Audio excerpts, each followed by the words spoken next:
महात्मा गांधी जी ने स्वतंत्रता संग्राम चलाने के लिए जिस विचारधारा को आधार बनाया था, वो विचारधारा थी स्वदेश, स्वदेशी, स्वभाषा, स्वसंस्कृति, स्वधर्म, राम राज्य, ग्राम राज्य। इस सारी विचारधारा के आधार पर उन्होंने सत्याग्रही भर्ती करने के लिए लोगों को प्रेरित किया और उनकी इच्छा थी कि स्वतंत्रता प्राप्ति के बाद भारत का संवैधानिक ढांचा, आर्थिक ढांचा, शिक्षा पद्धति सभी इन्हीं सिद्धांतों के अनुरूप हो और भारत के अतीतशाली गौरव के साथ उसको जोड़ा जाए। लेकिन स्वतंत्रता प्राप्ति के बाद और गांधी जी की मौत के बाद इन सब बातों को भुला दिया गया और केवल मात्र जो अंग्रेज़ों के छोड़े हुए सिद्धांत थे, शिक्षा पद्धति थी, संवैधानिक ढांचा था, आर्थिक नीति थी, उसी के आधार के ऊपर देश कल्याण की योजनाएं बनने लगी। इसलिए हम कहते हैं कि गांधी जी के साथ ही गांधी दर्शन भी चला गया।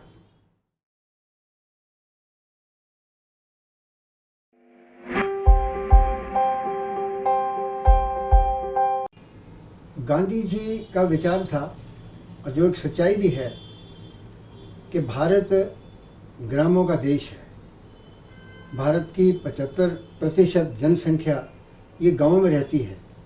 वो चाहते थे कि कोई भी आर्थिक नीति, औद्योगिक नीति अगर बनाई जाए तो गाँव को एक इकाई मान करके बनाया जाए।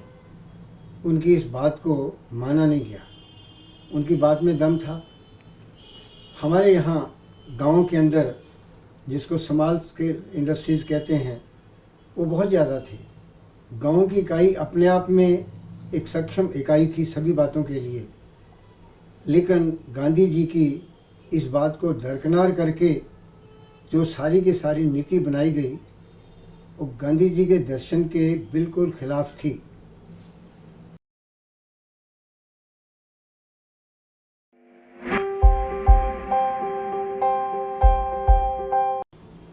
इसका एक बहुत बड़ा कारण है, गांधी जी भारतीय संस्कृति और भारत का गौरवशाली इतिहास, इन संस्कारों में पले हुए आदमी थे।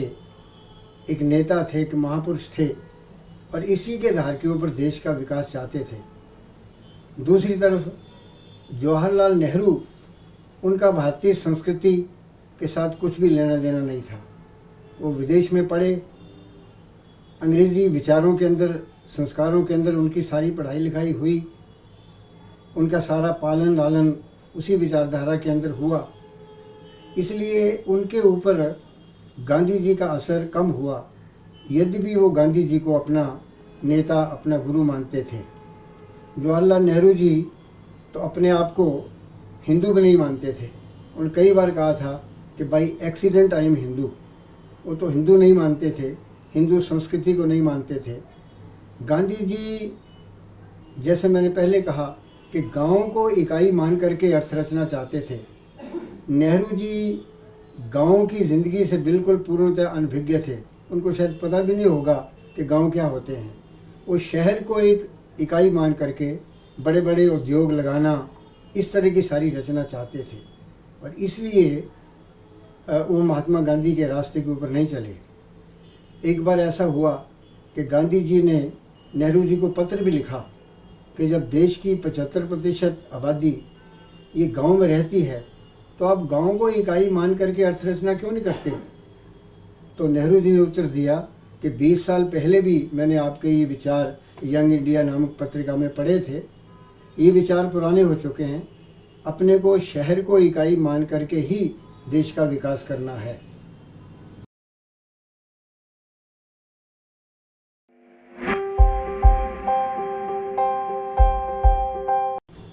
महात्मा गांधी जी 2 बार संघ के कार्यक्रमों में गए हैं। एक बार 1934 में वर्धा में संघ का शिविर लगा था, जिसमें 1500 संघ के नवयुवक भाग ले रहे थे। वो जिस स्थान पर शिविर लगा था उस स्थान के पास ही महात्मा गांधी जी का वर्धा में आश्रम था, उसमें वो ठहरे हुए थे। शाम को जब घोष के साथ कार्यक्रम हुए, शारीरिक कार्यक्रम संपन्न हुए, तो गांधी जी ने छत पर से देखा कि ये कौन लोग हैं, और पता करने के बाद उन्होंने कहा कि मैं इनको देखना चाहता हूँ। तो उन्होंने सूचना पहुँचाई उनके जो सहयोगी थे वर्ग अधिकारियों के पास। उसमें अप्पा जी जोशी वहाँ के वर्गाधिकारी थे। उनके कारण गांधी जी को बुलाया गया। उन्होंने गांधी जी के आश्रम में जा कर के उनको निमंत्रण दिया। गांधी जी शिविर के अंदर आए। सारी शिविर की व्यवस्था देख करके गांधी जी बहुत प्रभावित हुए। उन्होंने स्वयंसेवकों के कार्यक्रम, उनके चर्चा के जो सत्र थे वो, भोजनालय की व्यवस्था, वहाँ की प्रदर्शनी, ये सब कुछ उन्होंने देखा और बहुत प्रभावित हुए कि अपनी जेब से खर्च करके, अपनी जेब से शुल्क दे करके यहाँ सारी भोजन की इतनी सस्ती व्यवस्था हो जाती है। और ये जो संघ के कार्यकर्ता हैं, ये बिना जाति को देखे हुए यहाँ पर और एक हिंदू के नाते यहाँ पर आए हैं, वो इस बात से गांधी जी बहुत प्रभावित हुए थे। दूसरी बार जब देश आज़ाद हुआ तो गांधी जी ने जो सत्संग चालक थे परम पूज्य श्री गुरु जी, उनसे मिलने का अनुरोध किया। उनकी भेंट यहाँ दिल्ली के अंदर बिरला मंदिर के पास भंगी कॉलोनी जहाँ पर वो रहते थे, श्री गुरु जी के साथ उनकी भेंट हुई। भेंट के अंदर गांधी जी ने कहा कि मैं आपके किसी कार्यक्रम को देखना चाहता हूँ। तो दूसरे दिन संघ के कार्यक्रम में वहीं पर ही, जिसमें 500 स्वयंसेवक उपस्थित थे, गांधी जी आए। उन्होंने ध्वज प्रणाम किया, प्रार्थना की और अपने विचार उन्होंने प्रकट किए।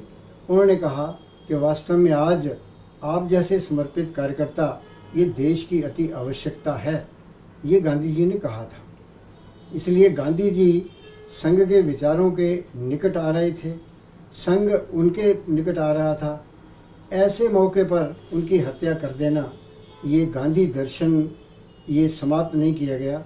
संघ जैसी एक राष्ट्रभक्त संस्था के साथ गांधी जी के जो रिलेशन बनने थे वो भी समाप्त हो गए।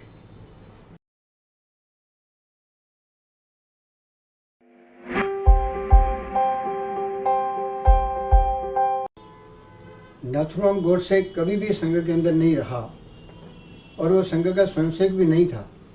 लेकिन मान लो नाथूराम गोडसे कभी संघ में आया हो और वो कोई जा कर के कोई अपराध कर दे तो उसके लिए सारा ही संघ दोषी है और संघ ने मरवाया, ये कहना कहाँ का इंसाफ है। नाथूराम गोडसे ने जो अपराध वास्तव में किया था वो तो बहुत जघन्य अपराध था। और ये बात के अंदर कोर्ट के अंदर भी सिद्ध हुई, फैसले के अंदर सिद्ध हुई कि नाथूराम गोडसे का संघ के साथ कोई भी संबंध नहीं था।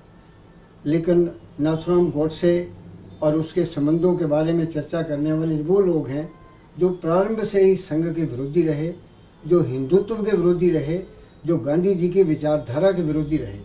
तो नाथूराम गोडसे का संघ के साथ कोई संबंध नहीं था।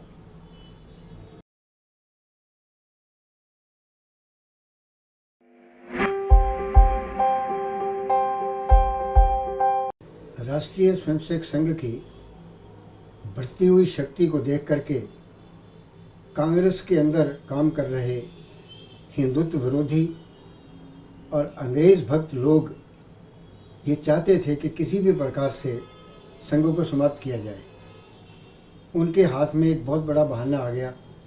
गांधी जी की मृत्यु हो गई और उन्होंने इल्ज़ाम लगाया कि ये संघ ने किया है और इसलिए उन्होंने संघ के ऊपर प्रतिबंध लगा दिया।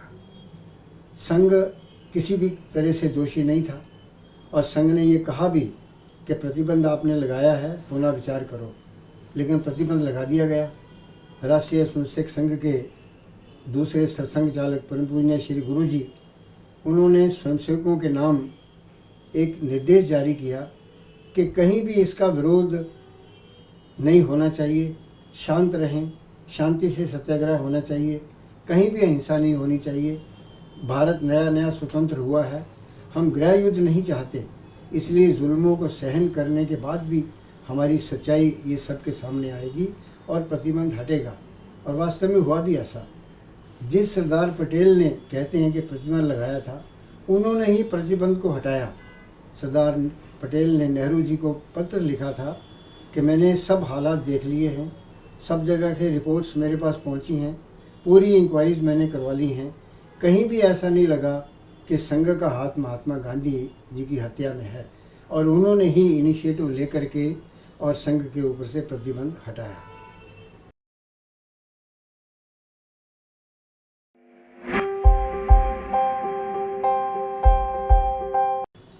गांधी जी का उद्देश्य था स्वधर्म, स्व संस्कृति, स्वभाषा, इसके आधार पर राम राज्य की स्थापना की जाए। और संघ का भी यही उद्देश्य था और आज भी है। संघ इसी उद्देश्य के लिए कार्यरत है। संघ अपनी शाखाओं में देशभक्त कार्यकर्ताओं का निर्माण करता है, और इन कार्यकर्ताओं ने विभिन्न क्षेत्रों में जाकर के जो प्रकल्प चलाए हैं, जो मंच बनाए हैं, उन सब के ऊपर महात्मा गांधी का ही जो कार्यक्रम है उनका संचालन हो रहा है। संघ ने सेवा भारती नामक एक बहुत बड़ी संस्था बनाई है। सेवा भारती के 3.25 लाख प्रकल्प सेवा के इस देश के अंदर चल रहे हैं। गरीब बस्तियों में, हरिजन बस्तियों में, मजदूर बस्तियों में जाकर के संघ मेडिकल कैंप लगाता है। इस तरह के हज़ारों सेवा के काम चल रहे हैं। संघ की विद्या भारती जो संस्था है वो भारतीय संस्कृति के आधार के ऊपर, गौरवशाली इतिहास के आधार के ऊपर बच्चों को शिक्षा देती है। 2.5 लाख से ज़्यादा जो स्कूल हैं वो सेवा भारती चला रही है। संघ के जितने भी अनुषांगिक संगठन हैं, वो चाहे विश्व हिंदू परिषद हो, चाहे वो वनवासी कल्याण आश्रम हो, चाहे वो मजदूर संघ हो, जहाँ तक कि चाहे वो भारतीय जनता पार्टी ही क्यों ना हो, सब के सब अपने मंचों से महात्मा गांधी की विचारधारा को आधार बना कर के ही राष्ट्र के परम वैभव के लिए काम कर रहे हैं।